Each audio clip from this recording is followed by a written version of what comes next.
Déficit, liquidation judiciaire, dépôt de bilan. Rien ne va plus dans le hand féminin et cette situation interpelle les joueuses. En premier lieu, Amandine Balzinc, qui l'a déjà vécu par le passé. Je l'ai vécu, c'est vrai, à l'époque avec l'ASK de Mandelieu et c'était quelque chose de compliqué parce que c'était 2 jours avant la reprise. Et du coup, pour une sportive, c'est être privée de la performance, être privée de son travail et ne pas avoir de but sur la saison qui vient. Moi, j'ai eu la chance de m'en sortir facilement avec un club qui m'a récupéré au bout d'une semaine, mais toutes les joueuses n'ont pas cette chance.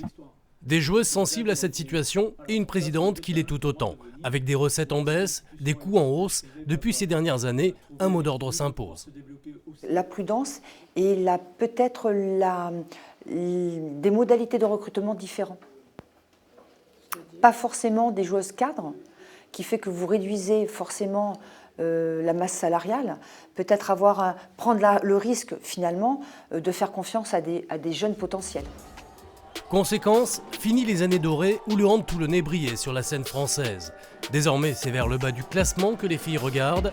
Les spectateurs sont déçus, mais les vrais supporters restent fidèles. Parce que j'adore le hand et que Toulon, quoi. Toulon. C'est dans les bons moments et dans les mauvais moments qu'il faut être là. Les résultats sont difficiles, mais ça n'empêche pas de venir, de les soutenir. Et ça va venir parce que je pense qu'il y a du potentiel.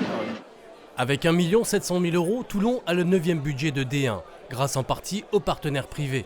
Dans un sport peu médiatisé, il y a ceux qui souhaitent faire passer des messages. Je rêve de féminiser nos emplois, on est dans la collecte de déchets.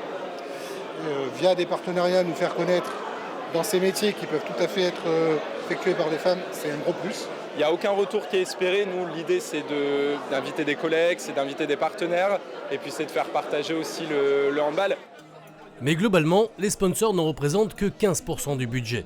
Impossible de rester dans l'élite sans les aides des institutionnels. Avec 440 000 €, dont une partie dédiée au centre de formation, la métropole est la plus grosse source de financement. Mais jusqu'à quand ?